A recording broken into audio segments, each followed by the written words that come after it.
કલમ 11-18। મરિયમ બહાર કબર પાસે રડતી ઊભી હતી।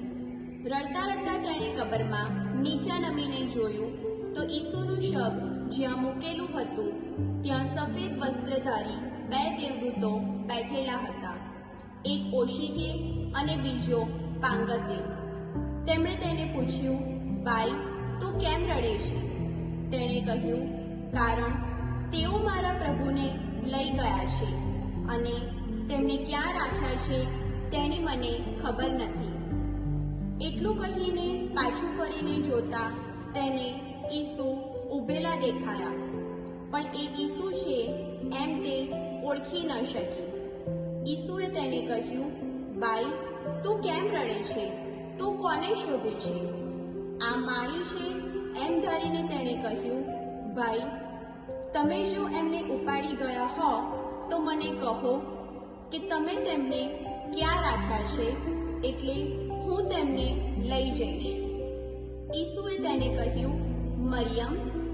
એટલે તે તેમના તરફ ફરીને હિબ્રુમાં બોલી, રબ્બુની।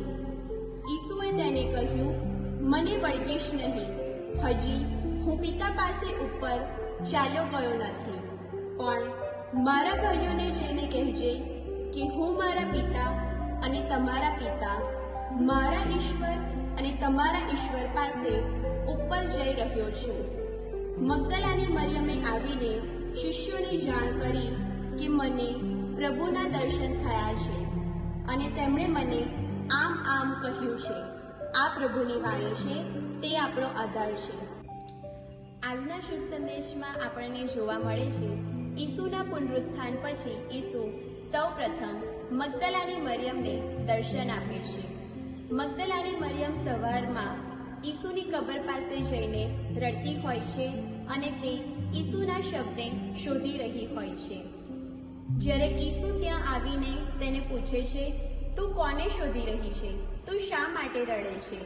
ત્યારે મરિયમ ઈસુને ઓળખી નથી શકતી, પરંતુ જ્યારે ઈસુ તેને નામ દઈને બોલાવે છે ત્યારે તે ઈસુને ઓળખે છે અને બોલી ઉઠે છે, રબ્બુની।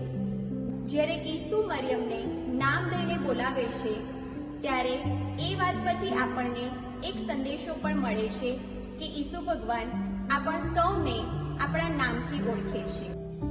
ઈસુના પુનરુત્થાનનો પુરાવો એ નથી કે ત્યાં ઈસુનું શબ નહોતું કે બે દેવદૂતો બેઠેલા હતા, પરંતુ ઈસુના પુનરુત્થાનનો પુરાવો તો એ હતો ઈસુનો પ્રેમભર્યો અવાજ।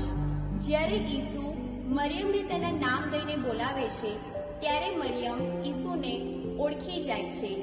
પરમેશ્વર નમ્રતામાં મળે છે, એક બગીચાના માળી સમાન, જ્યાં સૌંદર્ય તો હોય છે પણ તેને ઓળખવા માટે વિશ્વાસની જરૂર હોય છે। ઘણીવાર આપણે પણ મરિયમની જેમ ઈસુને ઓળખી નથી શકતા।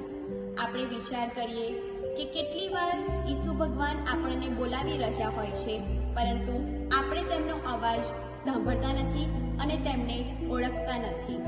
તો આપણે વિચાર કરીએ કે આપણે પરમેશ્વરને ખાલી શબ્દોમાં શોધી રહ્યા છીએ કે આપણી આંખોમાં અને દિલમાં શોધવાનો પણ પ્રયાસ કરી રહ્યા છીએ।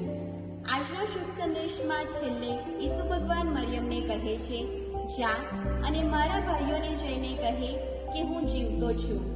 તેવી જ રીતે ઈસુ ભગવાન આજે આપણને પણ કહી રહ્યા છે, જે શુભ સંદેશ આપણે સાંભળી રહ્યા છીએ તેનો આપણા જીવનમાં અમલ કરીએ અને તે શુભ સંદેશ બીજા સુધી પણ પહોંચાડીએ। આમીન।